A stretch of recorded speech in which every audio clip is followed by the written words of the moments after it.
What's up, peoples? What's up, peoples? What's up, peoples? It's your boy MM2K back again with another video. Do me a huge favor before we get too deep into this Stadia dosage. Hit that like button, hit that subscribe button, rock those bells for notifications, please, so you know when your boy's dropping these doses. I appreciate all of y'all straight up because y'all know the deal. Even in 2020, I am not too proud to ask. Let's get into it. Okay, all right. So some very shocking news on the gaming front as it relates to cloud gaming.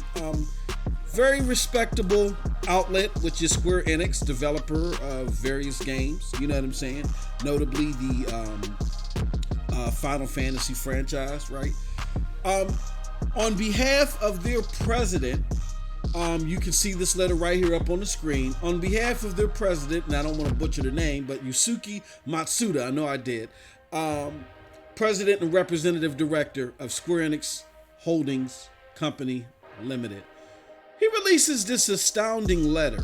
And in it, he talks about various things that Square Enix wants to reach for in 2020.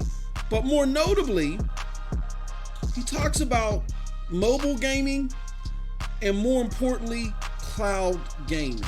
And he says some things that I want to talk about a little bit here. Let me just try to make this a little bit bigger so you guys can see that are watching this on screen. So this is what he has to say about cloud gaming. He said cloud streaming comes into its own with 5G on the horizon. All right. He says, against the backdrop of change, we're not only making steady progress on developing next generation console titles, but also actively readying ourselves to support cloud gaming, which we expect to take off with the advent of 5G.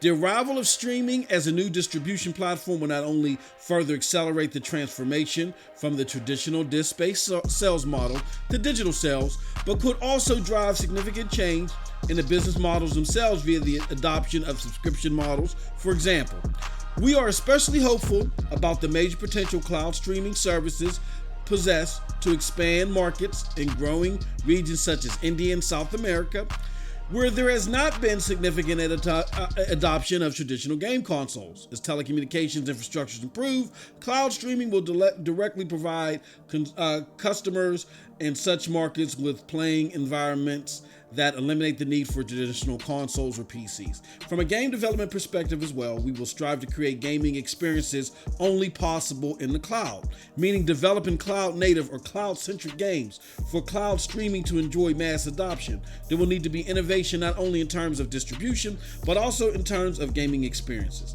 We believe that new gaming experiences that would have been impossible in traditional game consoles will be a major driver of cloud gaming adoption.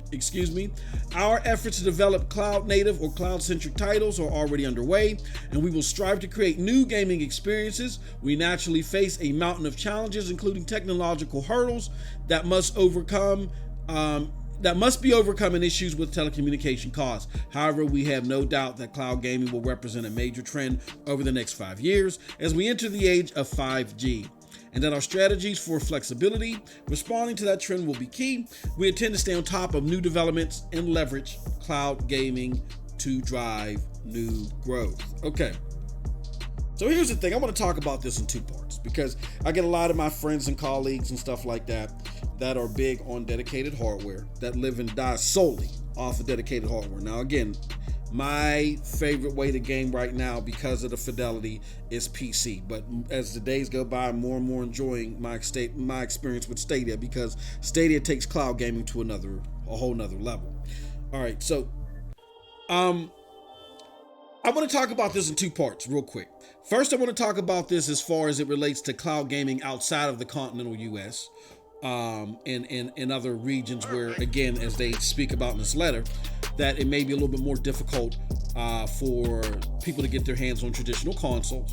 And then I want to talk about it for those of us that have access to consoles, that love our dedicated devices, to where this may still have a predominant lane even right now, and how that may expand going into the future. So first, outside of the continental US or out of the West, I'll put it like that, out of the West. Those of you that don't keep abreast of things that happen economically in the world, you have places like Africa that are doing big time business deals with people like with industries that are in China, industries that are in Brazil, to increase their internet infrastructure, okay? And they're doing that because there are not the major factories that produce these goods and services like consoles are not primarily in Africa, right? So the cost of import and stuff like that may be hefty.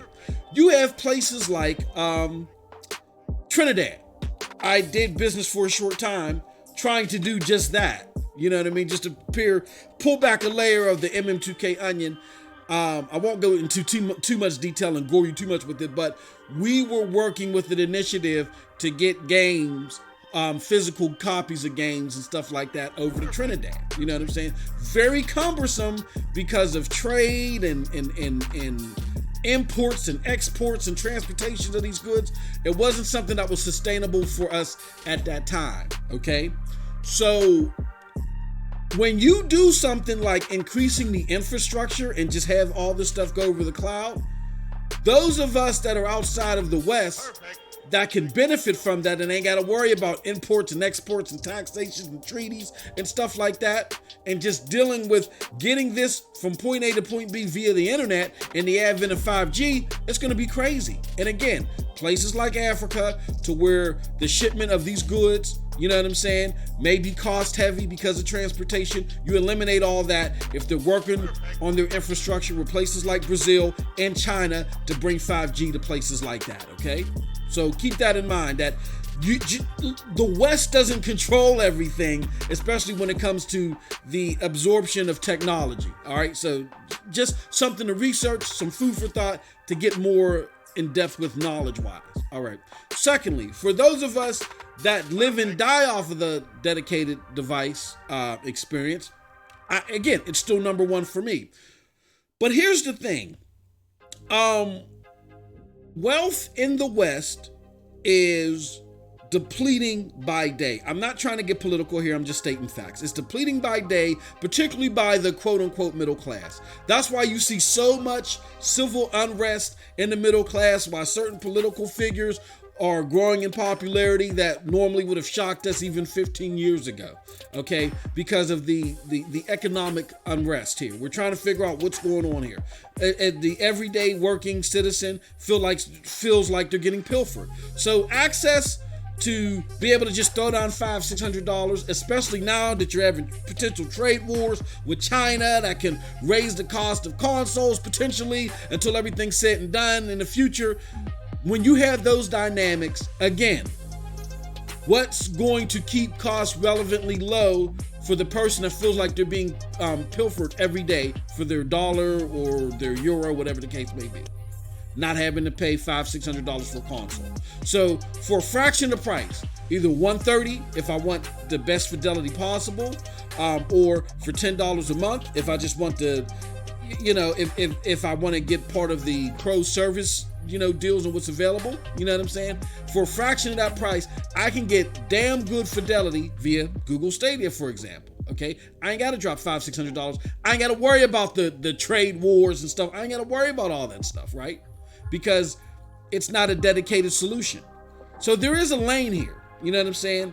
And then you can take the very same game and take it with you everywhere for that $10 for $10. No. And then you ain't even got to pay anything. With Google Stadia, you can get into the free model once that becomes available in 2020. And as long as you purchase the game on the platform, take it with you anywhere once it's fully launched, okay? So those are keeping down costs. So again, you got two dynamics here. You got the outreach to other places that may have difficulty getting access to dedicated devices because of trade and treaties and taxation and imports and stuff like that, where this is going to be big. And then you have the fact that it's going to cut costs for those of us in the West to where we feel like we're being pilfered. So to this letter's credit, it's addressing a lot of that, all right? And again, it's nothing that's going to take over cloud gaming. This letter is a little bit more ambitious than my personal thoughts. It's not something that's going to take over cloud gaming tomorrow. And they're not saying that in this letter per se.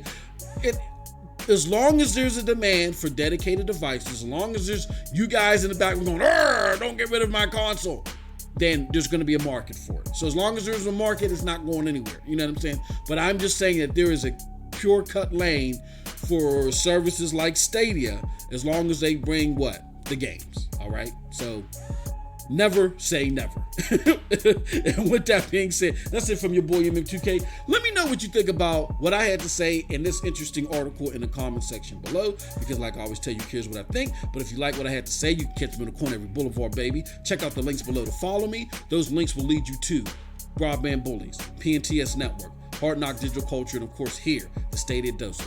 And with that being said, you guys all have what? A wonderful, wonderful gaming day. Peace.